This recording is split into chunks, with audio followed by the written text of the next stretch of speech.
नमस्कार दोस्तों, मेरा नाम कपिल सिक्का। स्वागत है आपका study I Q education platform में। अभी मोदी जी की एक स्पीच में उन्होंने ये कहा है कि फार्म लॉज जो है उनको रिपील कर दिया जाएगा। पार्लियामेंट सेशन जो विंटर में स्टार्ट हो रहा है वहाँ पे इसके रिपील का प्रोसेस स्टार्ट होगा। तो जानेंगे इस वीडियो में एग्जैक्टली क्यों ये पॉइंट ऑफ डिस्कॉर्ड था, क्यों इतने लंबे समय से फार्मर्स प्रोटेस्ट पे बैठे थे और किस तरह से अब इसको रिपील किया जाएगा। आप मुझसे जुड़ सकते हैं @कपिल लाइव पे, यहाँ से आपको मेरी वीडियोज़ के PDF मिल जाएंगे। @कपिल सिक्का ट्विटर हैंडल पे भी फॉलो कर सकते हैं।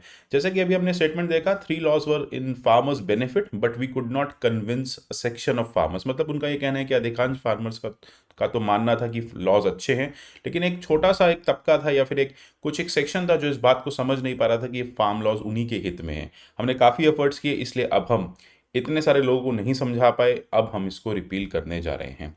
पीएम मोदी ने यह कहा है कि कॉन्स्टिट्यूशनल प्रोसेस जो है वो जल्दी शुरू हो जाएगा। जैसे ही विंटर सेशन की पार्लियामेंट बैठेगी, इसको रिपील करने का प्रोसेस शुरू होगा। उन्होंने फार्मर से ये भी कहा है कि आप अपनी प्रोटेस्ट को कॉल ऑफ कर दीजिए और घर चले जाइए।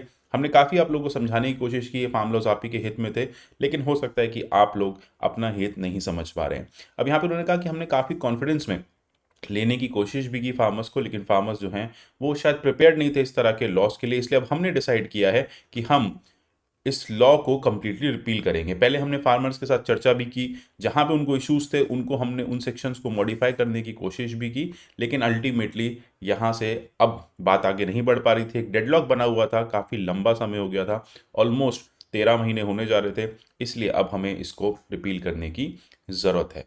हमने अपने बेस्ट एफर्ट्स दिए, हम नहीं कन्विंस कर पाए, इसलिए अब हम आगे का एक्शन लेंगे और इसको रिपील कर देंगे। अब जितने भी देश भर से फार्मर्स हैं उनको उन्होंने कहा कि काफ़ी फार्मर्स तो काफ़ी खुश थे, काफ़ी फार्मर्स मुझसे आके मिले भी। उन्होंने ये भी कहा कि लॉस हमारे हित में है, लेकिन एक बड़ा सेक्शन अभी भी रह गया था जिसको जिसको लगता था कि उनके हित में नहीं है।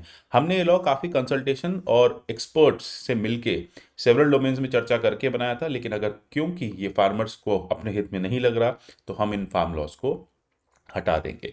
अभी एक बड़ी बात है कि यहाँ पे फार्म लॉस आप देख रहे हैं, पिछले 13 महीने से प्रोटेस्ट चल रही है। फार्मर्स जो है वो प्रोटेस्ट कर रहे थे। इनफैक्ट कई लोग जो हैं, कई मीडिया जर्नलिस्ट हैं ट्विटर पे ये भी कह रहे हैं कि ये प्रोटेस्ट करने का एक अच्छा तरीका मिला और प्रोटेस्ट का कहीं ना कहीं एक फ्रूट फार्मर्स को मिला है।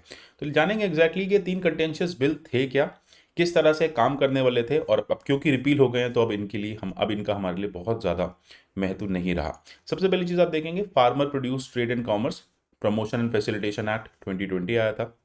साथ ही उसी दिन एसेंशियल कमोडिटीज अमेंडमेंट एक्ट 2020, और तीसरा जो लॉ था वो farmer empowerment protection agreement on price assurance farm service act 2020 था। इसे सितंबर 2020 में जब इनैक्ट किया गया था, तब भी आपको याद होगा काफ़ी ज़्यादा राज्यसभा में ह्यू एंड क्राई हुआ था। इनफैक्ट राज्यसभा में एक ऑपोजिशन का ये भी कहना था कि ये बिल जो है वॉइस वोट से पास कर दिया गया है। हमने इसके लिए एक प्रॉपर वोटिंग की डिमांड की थी और चेयरमैन साहब ने उस डिमांड को नहीं माना। उसके चलते आपने देखा वेल में काफ़ी ज़्यादा मेंबर ऑफ पार्लियामेंट्स कूद गए थे। कुछ लोगों ने पेपर फाड़ के चेयरमैन के मुंह पे फेंक दिए थे और इसकी वजह से 1-2 दिन के लिए संसद भी स्थगित रही थी और कुछ मेंबर्स का 1 हफ्ते के लिए सस्पेंशन भी रहा था। तो काफ़ी ज़्यादा तब से वाइड स्प्रेड प्रोटेस्ट बढ़ती जा रही है। अब जैसे कि यूपी में इलेक्शंस भी हैं, देश भर में 5 स्टेट्स में इलेक्शन है, पंजाब में सबसे बड़ी बात इलेक्शन है। तो हो सकता है कि शायद ये एक इलेक्शन को रिलेटेड या इलेक्शन को लेके कोई मूव हो, या वाकई यहाँ पे गवर्नमेंट को लग रहा है कि नहीं, एक बहुत बड़ी लॉबी जो है फार्मर्स की वो इस समय प्रोटेस्ट पे बैठी है, तो ऐसे लॉस अभी नहीं लाने चाहिए। एग्जैक्टली जो भी है, लेकिन फाइनली ये हुआ है कि लॉस को रिपील कर दिया जाएगा।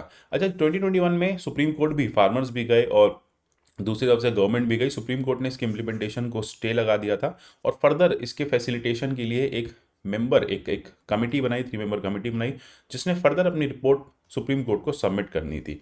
अब वो उसमें उसको ये बताना था कि क्या क्या एग्जैक्टली इसमें चेंजेस किए जा सकते हैं, किस तरह से इन चेंजेस को आगे ले जाएं और किस तरह से फार्मर्स की प्रॉब्लम्स को भी इनकॉर्पोरेट किया जाए। अभी उसने रिपोर्ट नहीं सबमिट की थी। मीनवाइल आप देख रहे हैं कि गवर्नमेंट ने डिसीजन ले लिया कि वो इसको अब रिपील करेंगे। एक बार जल्दी से क्विकली देख लेते हैं कि ये फार्म बिल्स थे क्या और पॉइंट ऑफ डिस्कॉर्ड क्या था। देखिए, पहला जो फार्म बिल था वो मोनोपली बेसिकली गवर्नमेंट की ब्रेक करना चाह रहा था। वो जो मंडी का रेगुलेशन है उसको यहाँ पे मंडीज को ख़त्म कर रहा था, या फिर आप कह सकते हैं कि जो मंडीज की मोनोपली है वो ख़त्म कर रहा था और फार्मर को ये कह रहा था कि आप डायरेक्टली प्राइवेट बायर को बेच सकते हैं। दूसरे केस में आप देखेंगे कि एक लीगल फ्रेमवर्क प्रोवाइड कर रहा था, रिटन कॉन्ट्रैक्ट्स की बात कर रहा था कि जो भी फार्मर जो भी प्रोडक्शन करेगा किसी कंपनी के बिहाफ पे, तो प्रॉपर रिटन कॉन्ट्रैक्ट होगा, लीगल एग्रीमेंट के थ्रू चीज़ें की जाएंगी।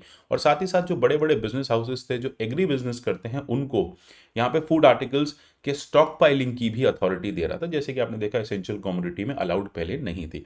मतलब अगर मैं एक बड़ा खरीदार हूँ, मैं एक बड़ा बड़ा कोई कोई भी प्रोसेसर, फूड प्रोसेसर हूँ, तो मैं एक बड़ी मात्रा में वीट वगैरह प्रोकर करके अपने गोडाउन्स में रख सकता हूँ।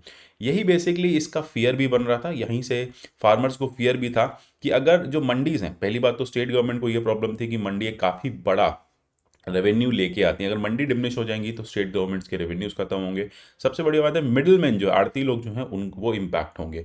इसके बाद आप देखेंगे फार्मर का फियर ये था कि जो मिनिमम सपोर्ट प्राइस की रिजिम है वो खत्म हो जाएगी, जबकि सरकार ने ये आश्वासन दिया था कि एमएसपी हम देते रहेंगे। 2021 की एमएसपी भी आई, पहले राबी की एमएसपी आई, फिर खरीफ की एमएसपी आई, लेकिन फिर भी फार्मर्स को था कि सूनर और लेटर अगर सब कुछ प्राइवेट बाइंग करेंगे तो फिर वो अपने अकॉर्डिंग बाइंग करेंगे और हमें एमएसपी नहीं मिलेगी। सबसे बड़ी बात उन्होंने ये कहा कि जो हम बड़े बड़े जो बिजनेसमैन हैं हम उनके साथ कैसे डील करेंगे, हम बार्गेन नहीं कर पाएंगे। अब फार्मर ने कहा कि हमें एक चॉइस होनी चाहिए कि हम उसको मंडी में बेचें या मंडी के बाहर बेचें। गवर्नमेंट का ये कहना था कि देखिए आप उसको मंडी में भी बेच सकते हैं, मंडी के बाहर भी बेच सकते हैं, लेकिन मंडी के बाहर बेचेंगे तो चीज़ें बेटर हैं। तो यहाँ पे बात यही थी कि मंडीज को ख़त्म नहीं किया जाए, आप फार्म गेट को ओपन कर दीजिए। इसी को लेके काफ़ी लंबा टसल चल रहा था। और सबसे बड़ी बात है कि ग्रीवांस रिड्रेसल जो है उसको लेके भी यहाँ पे चर्चा थी कि अगर फार्मर को कोई ग्रीवांस होता है तो वो एसडीएम के लेवल पे उस ग्रीवांस को सुलझाया जाएगा। अब यहाँ पे फार्मर भी ये बात जान रहा था कि मेरा एसडीएम से मतलब, अब एक तरफ आप देखें बहुत बड़ा बिजनेसमैन एसडीएम के सामने बैठा है, दूसरी तरफ ग्रीवांस रिड्रेसल करने के लिए फार्मर बैठा है, तो फार्मर को ये डर था कि मैं उस बिजनेसमैन के सामने अपनी बात नहीं रख पाऊंगा या फिर मेरी बात नहीं सुनी जाएगी। तो एग्जैक्टली यही कंसर्न्स थे कि क्रॉप परचेजिंग पे बड़ी बड़ी कंपनीज का कंट्रोल हो जाएगा, प्राइवेट एग्रीकल्चर सेटअप हो जाएगा। इनफैक्ट हमने यहाँ पे कई आप देखेंगे एक्सपर्ट्स का ये भी कहना था कि हम कमर्शलाइजेशन करने जा रहे थे, जो कि वेस्ट में भी है। आप देखिए कि फार्मिंग का या फार्मर्स का कमर्शलाइजेशन करना नेसेसरी है, लेकिन कई एक्सपर्ट्स का ये कहना था कि कमर्शलाइजेशन की राह में हम कॉर्पोरेटाइजेशन करने लग गए थे, मतलब हम कॉर्पोरेट्स को यहाँ पे एग्रीकल्चर देने की बात करने लग गए थे। जबकि अगर आप वेस्ट कंट्रीज देखेंगे तो कमर्शलाइजेशन ज़्यादा अप्रोप्रिएट है, उसमें फार्मर अपनी लाइवलीहुड अच्छे से अर्न कर पाता है। लेकिन अगर ये कॉर्पोरेट कल्चर में चला जाता तो शायद, ऐसा फार्मर्स का कहना है, कि जो फार्मिंग है वो डिस्टॉर्ट हो जाती। अब प्राइवेट एग्रीकल्चर क्या करते हैं, मार्केट को भी डिक्टेट करते, प्राइवेट कंपनीज, और प्राइसेस को भी डिक्टेट करते, कंट्रोल करते वो सप्लाई चेन को। तो इससे फार्मर्स को दिक्कत होती, स्टोरेज उनके हाथ में होता, मोनोपलाइजेशन हो जाता फार्मिंग्स का अलग अलग एरियाज में। तो एग्जैक्टली ये जो सारी चीज़ें हैं, मंडी सिस्टम को ख़त्म करने की बात अगर की जाती तो फार्मर काफ़ी डर गया था इस मंडी सिस्टम से। होर्डिंग अगर स्टार्ट हो जाती तो फूड के प्राइसेस जो हैं वो भी बड़ी कंपनियों के हाथ में चले जाते, और जो बड़ी बड़ी फर्म्स हैं वो अपने अकॉर्डिंग मार्केट सिचुएशन को, अपने अपने अपने सप्लाई चेन के अकॉर्डिंग मार्केट सिचुएशन को हैंडल करती। सबसे बड़ा था जैसे यहाँ पे कॉन्ट्रैक्ट फार्मिंग की बात हो रही थी, जो लॉज बनने की बात हो रही थी, वहाँ पे फार्मर जो है डेट इंस्ट्रूमेंट में फंस जाता, फार्मर जो है लीगल कार्रवाई में फंस जाता, और जैसा मैंने बताया कि फार्मर के पास कोई भी एक प्रॉपर ग्रीवांस रिड्रेसल मैकेनिज्म नहीं होता। तो यहीं पे बात हो जाती है कि फार्मर्स का ये डिस्कॉर्ड था कि इस तरह के जो लॉज हैं वो हमारे हित में नहीं है। अब देखिए अब लॉज रिपील हो रहे हैं, तो अब आगे जाके गवर्नमेंट कैसे एग्रीकल्चर को रिवाइव करती है वो गवर्नमेंट को देखना होगा। लेकिन अभी भी एग्रीकल्चर के प्रॉपर आप कहेंगे रिवीजन का या फिर एग्रीकल्चर को प्रॉपर सपोर्ट की नेसेसिटी अभी भी है। तो गवर्नमेंट ने ये तो डिसाइड कर ही लिया कि एमएसपी कहीं नहीं जाने वाली, एमएसपी है। और इसके बाद अब देखते हैं एग्जैक्टली गवर्नमेंट इसके बाद कोई नया लॉ लाती है तो किस तरह से वो फार्मर्स के साथ कंसल्टेशन से लाती है। आशा करता हूँ क्लियर हो गया होगा आपको ये पूरा एक एक 13 महीने का सिनेरियो।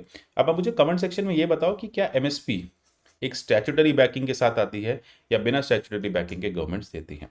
तो मिलते हैं अगले ऐसे किसी वीडियो में, तब तक के लिए goodbye, take care and God bless you all.